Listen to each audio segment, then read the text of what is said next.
We're gonna go over strength training for offensive linemen, and we're gonna start right now.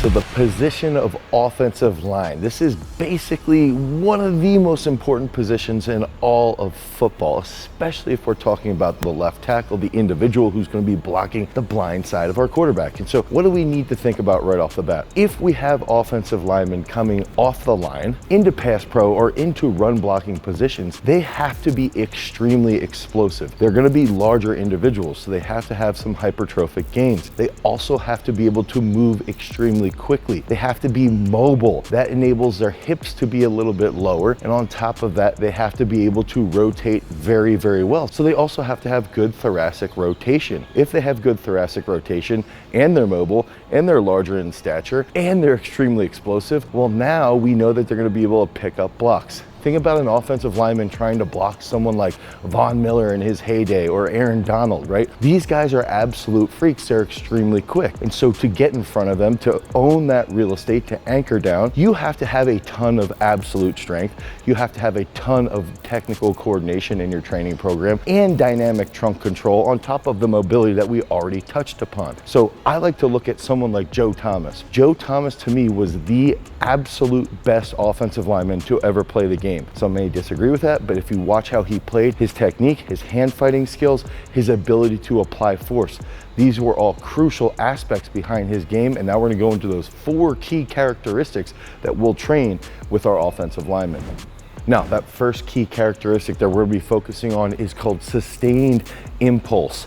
And impulse is a term that over time is hopefully going to replace the term of power. Power still holds true, we need power, but impulse is a better measurement of power. Impulse is force over a specific time. When we can sit next to an offensive line and let's say we're at a collegiate football game or an NFL game, we can watch when the offensive line, when the ball is snapped, when they make contact with the defensive line. This is gonna happen around 0.4 seconds. And when they make contact, they're gonna be in contact with one another for about another half second before they shed that block. It might be a little bit longer depending upon the play. So a sustained impulse is getting off the line in that half second, okay? So impulse is force over time. There's a time restraint. Then once they make that contact, it's gonna be about a second. Blast impulse is gonna happen in less than a half of a second. Sustained impulse is gonna happen through a half second or more. So this is where it comes into play with offensive linemen. We have to train sustained impulse. That means that first step has to be extremely explosive. And then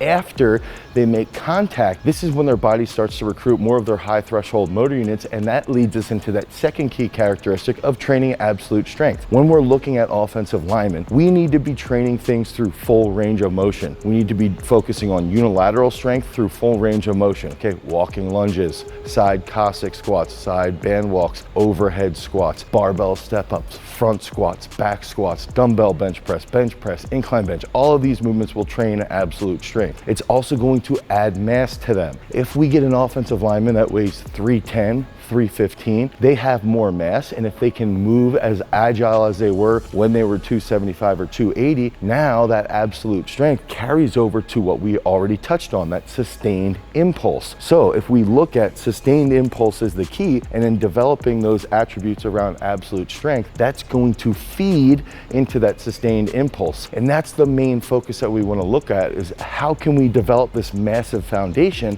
so that we can develop freak offensive linemen. And that's going to take us into that third key characteristic that we can focus on with offensive linemen. Now that third key characteristic is known as dynamic trunk control.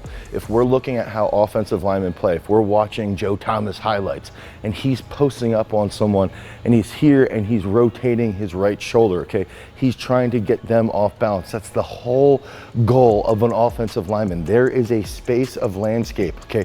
There's a space of real estate that lineman has to own. And they know based off of the offensive play and based off of the defensive scheme where other people own specific real estate. So if we can think about this example with Joe Thomas and someone's coming off the edge and he can post up here and then rotate his right shoulder, now he owns that real estate. Behind behind him. Now he creates that pocket, his QB can step in. This is because of dynamic trunk control. Dynamic trunk control contributes to change of direction. It contributes to agility, but it also contributes to rotating while having tremendous control. So using an exercise like a front squat or a back squat with a contrast method, and by using something like banded punches, banded rotational punches, side med ball throws, hydro weight tornadoes, anything that's going to lead to rotational strength in conjunction with that absolute strength, now they're going to start to learn that dynamic trunk control. Ideally, over time, that offensive lineman's also going to be able to implement that at very high speeds. So one of the biggest benefits behind Joe Thomas was the fact that he was a shot putter. So he could rotate really, really well. He had tremendous trunk control from being a shot putter, and that carried over really well to his offensive line play. Now, before we head into that fourth key characteristic, if you're looking for a program, you need something to help you peak this football season, click on the link down below. You can head over to peakstrength.app to pick up our app today that's designed specifically to help you dominate on the gridiron. Now, that fourth key characteristic, we know based off of what we talked about in sustained impulse-based training, we understand how to improve sustained impulse. Now, one of those key factors, and I know I brought up that I wanted to replace the term power with impulse, but one of those key factors is going to be power endurance, or for our sake, impulse endurance.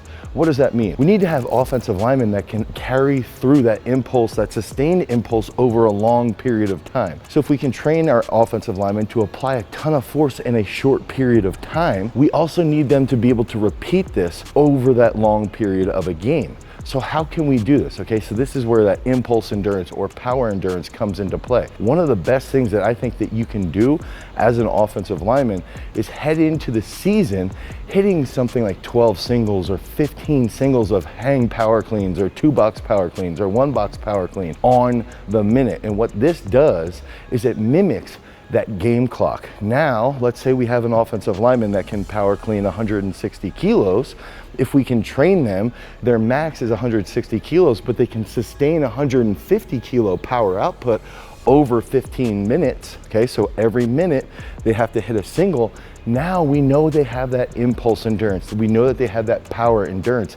And then that's gonna carry over to them dominating and controlling that real estate in the fourth quarter. So use all of these key concepts to develop offensive linemen to become absolute freaks. And remember, if you need help with your programming, click on that link down below in the description, pick up our Peak Strength app, head over to peakstrength.app to get your access today.